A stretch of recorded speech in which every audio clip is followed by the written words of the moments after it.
الحمد لله نحمده ونستعينه ونستغفره ونؤمن به ونتوكل عليه ونعوذ بالله من شرور أنفسنا ومن سيئات أعمالنا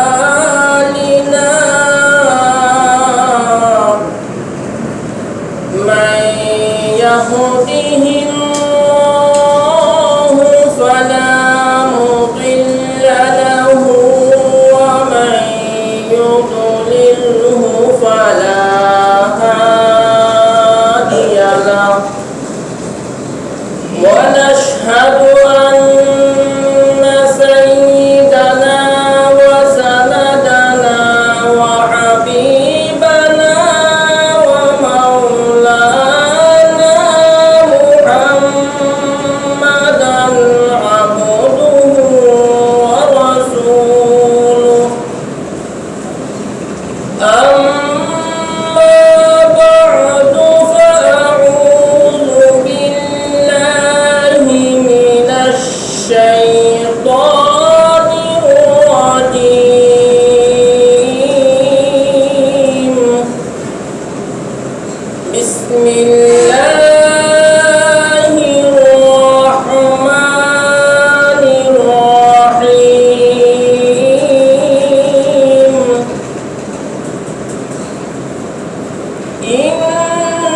إنما يعمر مساجد الله من آمن بالله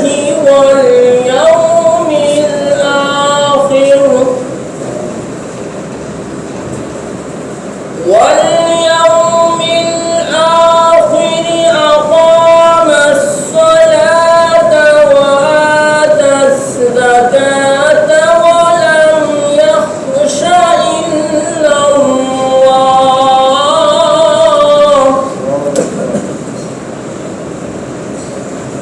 فعسى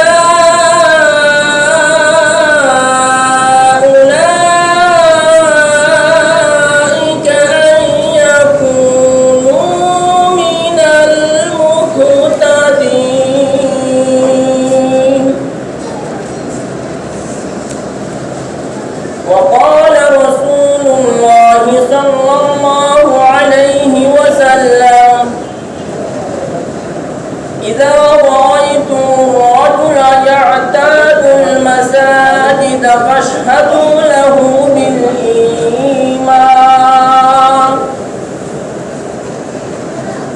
وقال الله تعالى في شان حبيبه يا أيها الذين آمنوا صلوا عليه وسلموا تسليما. اللهم صل على سيدنا مولانا محمد وعلى آل سيدنا ومولانا محمد بلغ العلا بكماله كشف الدجى بجماله حسنت جميع خصاله صلوا عليه وآله. محمد بشر ليس كالبشر ياقوت حجر ليس كالحجر بلغ العلا بكماله كشف الدجى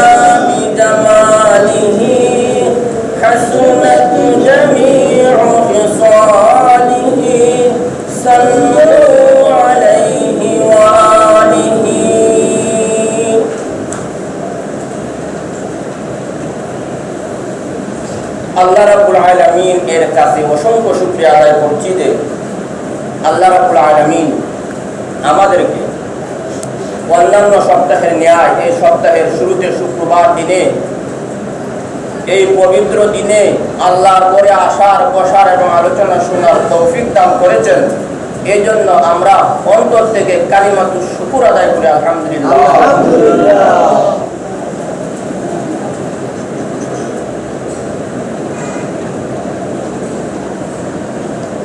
আজকে আমি যে বিষয়টি নিয়ে আলোচনা করব সেটা হলো মসজিদ কি এবং মসজিদের গুরুত্ব এবং মসজিদের আদব।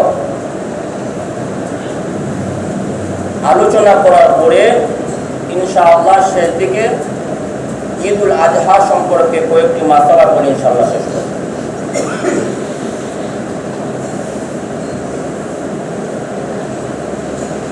তো মসজিদ, পৃথিবীতে যত মসজিদ আছে একমাত্র বাইতুল্লাহ ছাড়া সব মসজিদ হচ্ছে শাখা, আর সব মসজিদের প্রধান হচ্ছে বাইতুল্লাহ।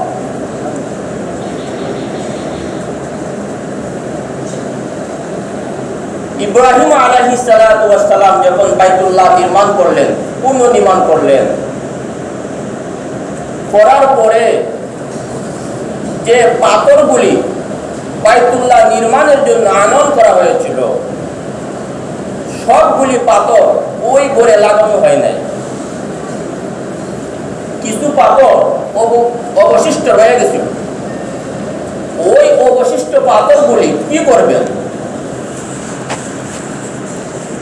ওই পাথরগুলি থেকে পানি ঝরছে, ওই পাথরগুলি কান্নাকাটি করছে, ইয়া আল্লাহ, তোমার ঘরে আমাদেরকে লাগানো হয়নি, ইয়া আল্লাহ আমরা মাহরুম হয়ে গেলাম, ইয়া আল্লাহ তোমার রহমত থেকে আমরা বঞ্চিত হয়ে গেলাম, ইয়া আল্লাহ তুমি আমাদেরকে তোমার রহমত থেকে বঞ্চিত করিও না।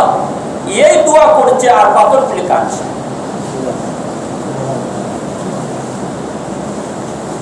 যখন পাথরগুলি কান্না শুরু হয়ে গেল, আল্লাহ রাব্বুল আলামিন ইব্রাহিম আলাইহিস সালাতু ওয়াস সালামকে আদেশ করলেন, ইব্রাহিম তুমি পাথরগুলি যতগুলি, ওই পাথরগুলিকে টুকরা টুকরা করো। পাথরগুলোকে টুকরা টুকরা করা হলো এবং ইব্রাহিম আলাইহিস সালাতু ওয়াস সালামকে বললেন যে দুই হাতে নাও, তুমি এগুলি হাত দিয়ে দূরে নিক্ষেপ করো। তখন ইব্রাহিম আলাইহিস সালাতু ওয়াস সালাম বলেন, ইয়া আল্লাহ আমার এই পাথরগুলো দূরে নিক্ষেপ করলে কোথায় যাবে? সর্বোচ্চ 20 থেকে 25 হাত দূরে যাবে, এর উপরে তো পারবো না। আল্লাহ রাব্বুল আলামিন বললেন, তোমার কাজ, আমি যা বলছি তা করো, বাকিটা কিভাবে সারা বিশ্বে পৌঁছানোর দায়িত্ব সেটা আমি আল্লাহ নিলাম।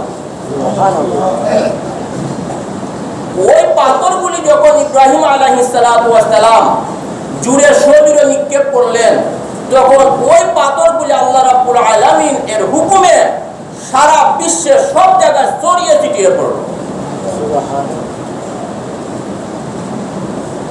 যে জায়গায় ওই পাথরের কণাগুলি পড়েছে, ওই জায়গায় কিয়ামতের পূর্বে ওই জায়গায় মসজিদ হবেই হবে। যদি সাগরে পড়ে থাকে, ওই সাগরে মসজিদ হবে। এই জন্য বলেছিলাম পৃথিবীর যত মসজিদ রয়েছে সব মসজিদের প্রধান মসজিদ হচ্ছে বাইতুল্লাহ।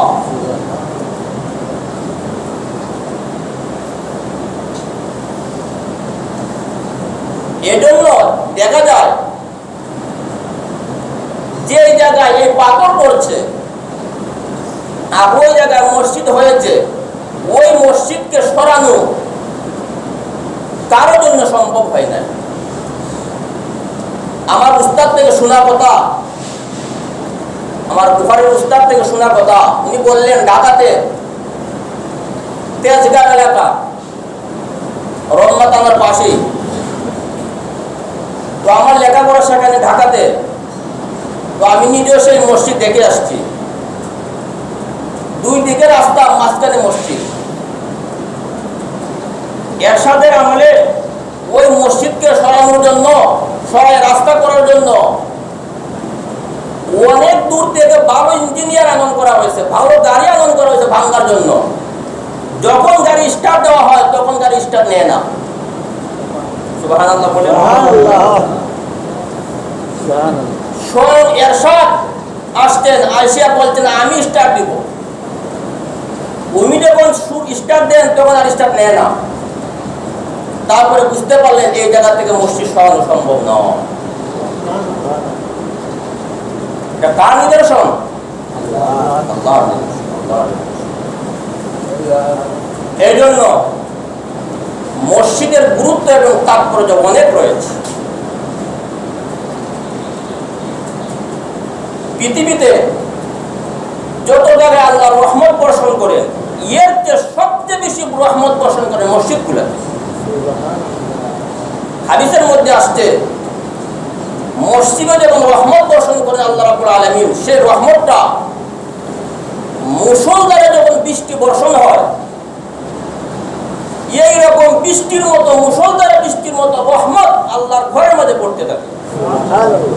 আর এই ঘরে যারা আসে ওই রহমত তাদের উপরে পড়ে।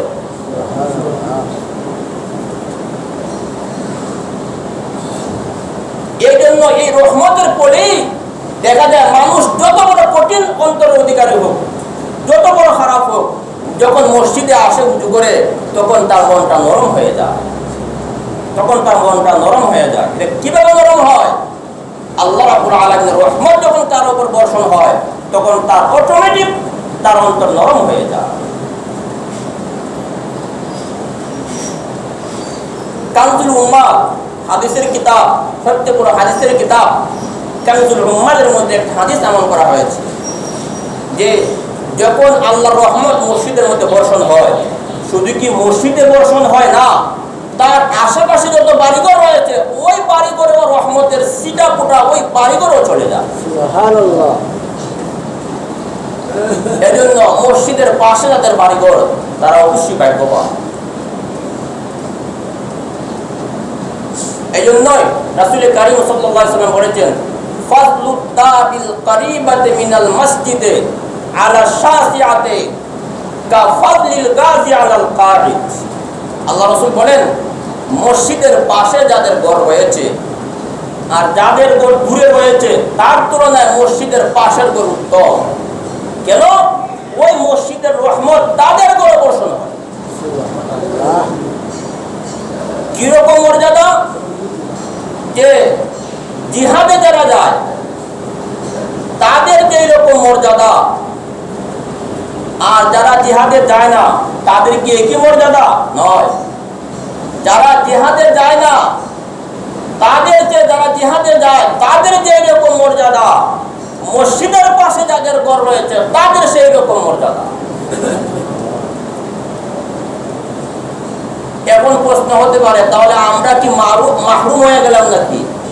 যাদের বাড়ি আমাদের মসজিদ থেকে দূরে আমরা কি সেই রহমত থেকে মাহরুম হয়ে গেলাম? না না না। যাদের বাড়ি মসজিদ থেকে দূরে তাদের ব্যাপারে রাসূলুল্লাহ সাল্লাল্লাহু আলাইহি ওয়াসাল্লাম বলেছেন, হাদিসের ব্যাখ্যায় দেখা যায় যে যাদের ঘর মসজিদের পাশে তার চেয়ে যারা মসজিদের দূরে অবস্থান করছে তাদের উপর আরো বেশি রহমত নাযিল হয়। সুবহানাল্লাহ। এক হাদিসের মধ্যে রাসূল কারীম সাল্লাল্লাহু আলাইহি ওয়াসাল্লাম বলেছেন, ইন্না আযমান নাসে আজরান ফা আবআদুহুম ইলাইহা মামশান ওয়া আবআদুহুম ওয়াল্লাযী ইয়ানতাযিরু সালাতা ফিল মাসজিদে হাত্তা ইউসাল্লিহা আলাল মাআল ইমাম ওয়া আযমু আজরান মিনাল্লাযী ইউসাল্লিহা সুম্মা ইয়ানাম। আল্লাহ রাসূল বলেন, যাদের বাড়ি মসজিদ থেকে দূরে রয়েছে তাদের জন্য চিন্তার কারণ নেই। তারা যখন বাড়ি থেকে ওযু করে রওনা হয় প্রতি কদমে একটা করে গুনাহ মাফ হয়ে যায় এবং প্রতি কদমে এই একটা করে সওয়াব লেখা হয়। সুবহানাল্লাহ। আল্লাহ রাসূল বলেছেন, ইন্না লাকুম বিকুল্লি খুতওয়াতিন দারাজা, এবং একটা কদমের কারণে তার একটা মর্যাদা আল্লাহ রাব্বুল আলামিনের কাছে বৃদ্ধি পেয়ে যায়। মসজিদ যদি দূরে, বাড়ি যদি দূরে হয়, তখন ওই ব্যক্তি মসজিদে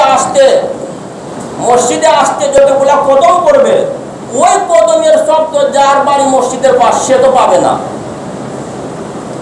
আবার যে ব্যক্তি মসজিদের দূরে অবস্থান করে, আল্লাহ রাসূল বলেছেন, আবু দাউদ শরীফের হাদিস, আল্লাহ রাসূল বলেন, মান খরাজা মিন বাইতিহি মুতাতাহহিরান ইলাল মসজিদে কাআজরুহু কাআজরিল হাজিল মুহরিম ওয়া মান খরাজা ইলা তাসবিহিদ দুহা লা ইয়ানসাবুহু ইল্লা ইয়াহু কাআজরুহু কাআজিল মুতামির।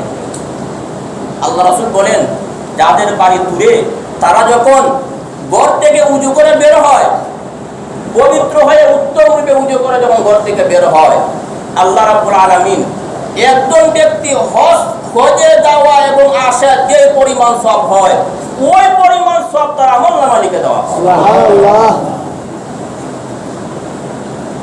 আর যদি কোনো নফল ইবাদতের উদ্দেশ্যে মসজিদে আসে, তখন তার আমলনামায় উমরা করার সওয়াব লেখা হয়। সুবহানাল্লাহ। তাহলে মসজিদ থেকে যাদের বাড়ি দূরে তারা কি রহমত থেকে মাহরুম হইলেন? রহমত।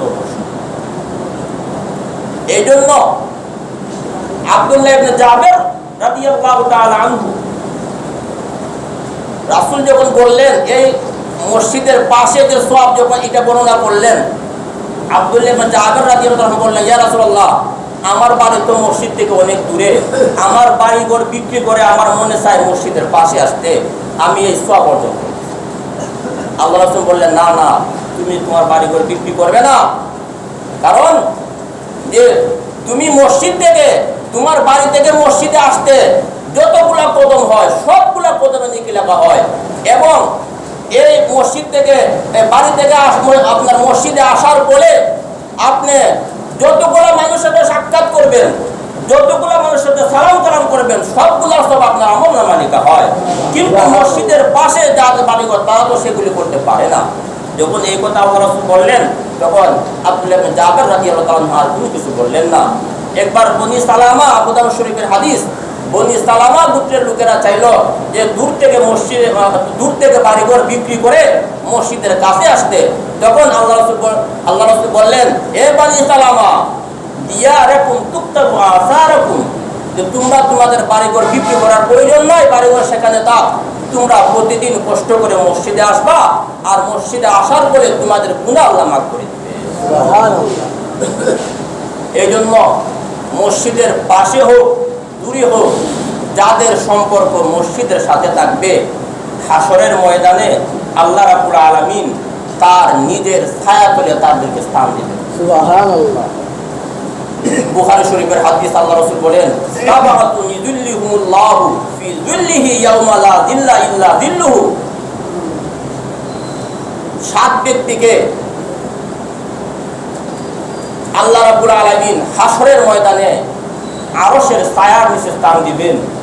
এর মধ্যে একজন হলো রাজুলুন কলবুহু মুআল্লাকুন বিল মাসাজিদ ইযা খরাজা মিনহু হাত্তা ইয়াউদা ইলাইহি।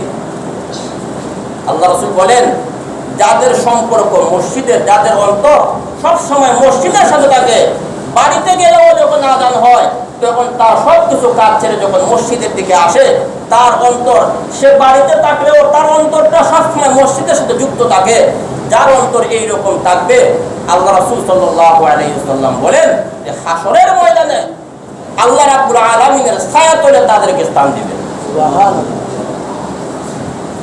এজন্য মসজিদের যে গুরুত্ব এবং তাৎপর্য অনেক রয়েছে, সবগুলি আজকে বলা সম্ভব নয়।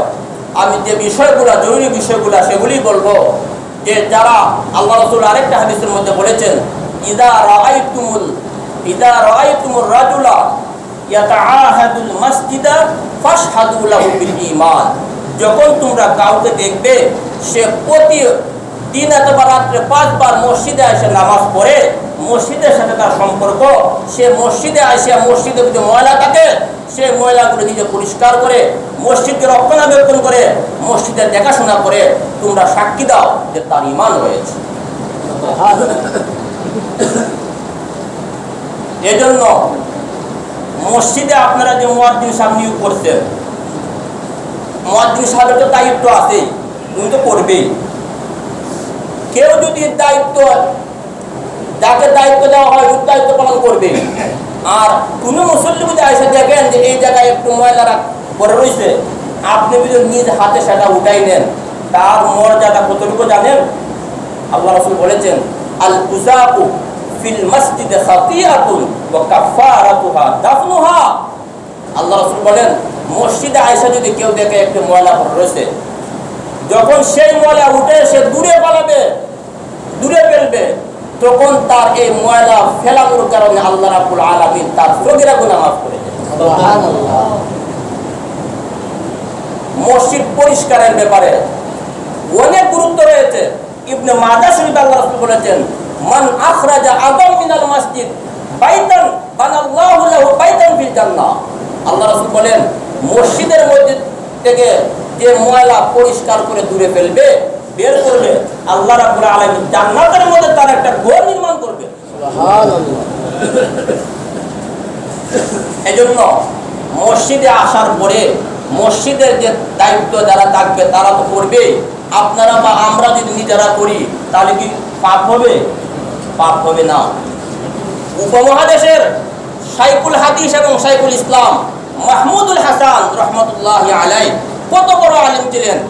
ইংরেজদেরকে দেশ থেকে উৎখাত করার জন্য যে আন্দোলন হয়েছিল, আন্দোলনের যে প্রধান নেতা ছিলেন মাহমুদুল হাসান রহমতুল্লাহ আলাইহি ছিলেন ভারতবর্ষে। উনি নিজে মসজিদে এসে মসজিদ ঝাড়ু দিয়েছেন। উনি কি মনে করতে পারতেন না যে আমি এত বড় আলেম, আমি কেন মসজিদ ঝাড়ু দেব? না, এইরকম না। এজন্য যাদের দায়িত্ব আছে তারা তো করবেই। আমরা যদি কেউ করি তাহলে আমাদেরও সওয়াব রয়েছে, আমাদেরও সওয়াব রয়েছে। এবং মসজিদে কিছু আদব এবং কানুন রয়েছে। ইবনে মাজাহ শরীফের একটা হাদিস আমি পড়ব। আল্লাহ রাসূল বলেন যে জান্নিবু মাসাজিদাকুম সিবিয়ানাকুম ওয়া শুরাকাআকুম ওয়া বাইআকুম ওয়া খুসুমাতিকুম ওয়া রাফআ আসওয়াতিকুম ওয়া ইকামাতা হুদুদিকুম ফাত্তাখিযু আলা আবওয়াবিহাল মাতাহির ওয়া জাম্মিরুহা ফিল জামি'। আল্লাহ রাসূল বলেন, মসজিদকে তোমরা মুক্ত রাখো তোমাদের শিশু বাচ্চাদের থেকে। যারা পাগল অবুঝ তাদেরকে মসজিদে নিয়ে আসবেন না। যারা আল্লাহর সাথে শরীক করে মুশরিক তাদেরকে মসজিদে ঢুকতে দিবেন না, যেহেতু তারা মসজিদের ক্ষতি করে। যারা বেচা কিনা ব্যস্ত, মসজিদে বেচা কিনা করা যাবে না। আপনি ব্যবসায়িক লোক, আপনার পাশে একজন বসতে আপনি বললেন আমার ঘরে তো এটা আছে, আজকে এখন ঈদের সিজন বা অমুক সিজন, আমার ঘরে সব এগুলো আছে, আপনি নিয়ে যান আমার ঘর থেকে। তা আপনি ব্যবসায়িক দোকানও করেন আবার মসজিদও করেন, এরকম করা নিষেধ। আল্লাহ রাসূল বদ্ধ দিয়েছেন যারা এরকম করবে। আল্লাহ রাসূল বলেছেন, ইযা রাআইতুমুর রাজুলা মাইয়াবিউ আও ইয়াবতাউ ফিল মাসজিদে ফাকুলু লা আরবাহাল্লাহু তিজারা। আল্লাহ রাসূল বলেছেন, যারা মসজিদে এসে ব্যবসার কথা বলবে, ব্যবসায়িক কাজে জড়িত হয়ে যাবে, আল্লাহ রাসূল বলেছেন যে তোমরা তাদের পর্দা করো, আল্লাহ যেন তাদের ব্যবসায় কোনো উন্নতি না করে। এই জন্য মসজিদে এসে এগুলা করা যাবে না। তারপরে আল্লাহ রাসূল বলেছেন, মসজিদে যে উঁচু আওয়াজে কথা বলা যাবে না। রাফা আসওয়াতিকুম, তোমাদের আওয়াজকে উচ্চ স্বরে কথা বলা যাবে না, নম্র ভাষায় নরম ভাষায় কথা বলতে হবে। তারপরে আল্লাহ রাসূল বলেছেন, সেখানে শরীয়তের কোনো হুদুদ যার মানে হত্যা করা জায়েজ হয়েছে, হত্যা করা ওয়াজিব হয়েছে, হত্যা কার্য মসজিদে চালানো যাবে না। তারপরে আল্লাহ রাসূল বলেছেন, তোমরা মসজিদকে পবিত্র রাখো, মসজিদকে পরিষ্কার পরিচ্ছন্ন রাখো, এবং শুক্রবার আসলে সেই মসজিদকে আতর দ্বারা এবং বিভিন্ন সুগন্ধি দ্বারা মসজিদকে তোমরা সুগন্ধিত করো। এজন্য মসজিদে আসার পরে মসজিদে বসে অহেতুক কথাবার্তা বলা, ঝগড়া বিবাদ করা, এগুলা সম্পূর্ণ নিষেধ। আল্লাহ এগুলো হারাম করে দিয়েছেন। এক হাদিসের মধ্যে আসছে, আবু হুরায়রা রাদিয়াল্লাহু তাআলা আনহু বলেন যে এক ব্যক্তি না, আল্লাহ রাসূল বলেছেন যে মসজিদে এসে কথা বলবে, একজন ফেরেশতা নিয়োগ করা আছে। প্রথমে ফেরেশতা বলবে, বান্দা তুমি চুপ থাকো। তারপরে যখন বান্দা চুপ থাকবে না, যখন আবার সে কথা বলবে, ফেরেশতা আবার ধমক দিবে, বান্দা তুমি চুপ থাকো। 3 নম্বরে যখন আবার কথা বলবে, তখন ফেরেশতা তাকে লানত দিবে, তাকে, এই বান্দা তুই মর, তোর উপর আল্লাহ লানত হোক। এই জন্য মসজিদে এসে অহেতুক কথাবার্তা বলা এগুলি পাপের কাজ। আল্লাহ রাসূল আরেক হাদিসে বলেছেন, মসজিদে এসে যারা অনর্থক কথাবার্তা বলবে, অকিজু কথাবার্তা, এগুলি কোনো কাজের নয়, এগুলি যারা বলবে, আল্লাহ রাসূল বলেছেন তাদের গুনাহ কিরকম মিটে যায়, আগুনে যেভাবে লাকড়িকে পুরো ছাই করে ফেলে, এভাবে মসজিদে এসে অনর্থক কথাবার্তা বললে এভাবে তার গুনাহ পুরো ছাই হয়ে যায়, তার গুনাহ থাকে। আর এভাবে পুরো তার নেকি ছাই হয়ে যায়, তার নেকি থাকে। তাহলে মসজিদে এসে অনর্থক কথাবার্তা বলা, অপ্রয়োজনীয় কথাবার্তা বলা, এগুলি সম্পূর্ণ শরীয়তে নিষেধ এবং সেগুলিকে মাকরুহে তাহরিমে বলা হয়েছে। আরো অনেক কথা ছিল, সময় শেষ, আর 5 মিনিট রয়েছে। তো মসজিদের ব্যাপারে, মসজিদ আমরা যখন ঢুকবো, তখন ঢুকার ক্ষেত্রে কিছু নিয়ম রয়েছে। কিরকম? যখন আপনি ঢুকবেন, মসজিদ কাকে বলে, কতটুকু সীমানা মসজিদ, বারান্দা কি মসজিদের অন্তর্ভুক্ত কিনা, এখন সময় কম, ইনশাআল্লাহ আরেকদিন বলবো। এতটুকু বলতেছি, মসজিদে যখন আসবেন, যতটুকু মসজিদের নামাজের জন্য নির্ধারণ করা হয়েছে, অতটুকুর ভিতরে দরজায় আসিয়া আপনি প্রথম রাসূলের উপর সালাম পেশ করবেন। আল্লাহ হাদিসে বলেছেন, ইযা দাখালা আহাদুকুমুল মাসজিদা ফালইউসাল্লিম আলান নবী। যখন তোমরা মসজিদে প্রবেশ করো, তখন তোমরা সর্বপ্রথম বিসমিল্লাহির রহমানির রহিম বলে রাসূলের উপর তোমরা সালাম এবং দুরূদ পেশ করো।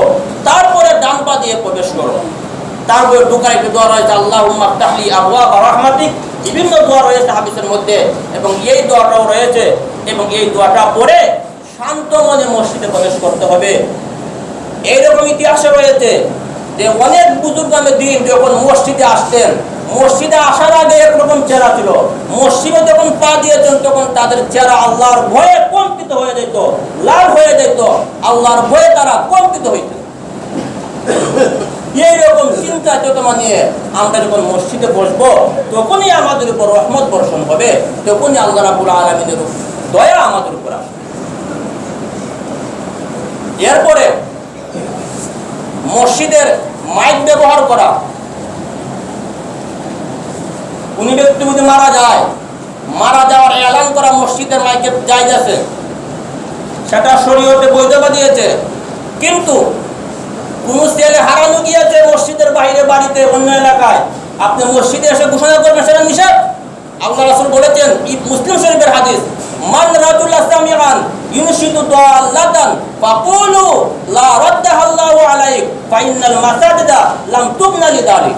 আল্লাহ রাসূল বলেছেন, যদি তোমরা কাউকে দেখো মসজিদে কোনো হারানো জিনিসের ঘোষণা করে, তোমরা সাথে সাথে বলো যে আল্লাহ যেন তার হারানো জিনিস ফিরিয়ে না দেয়, এইরকম বদয়া দেও, কারণ মসজিদকে এই জন্য বানানো হয়নি।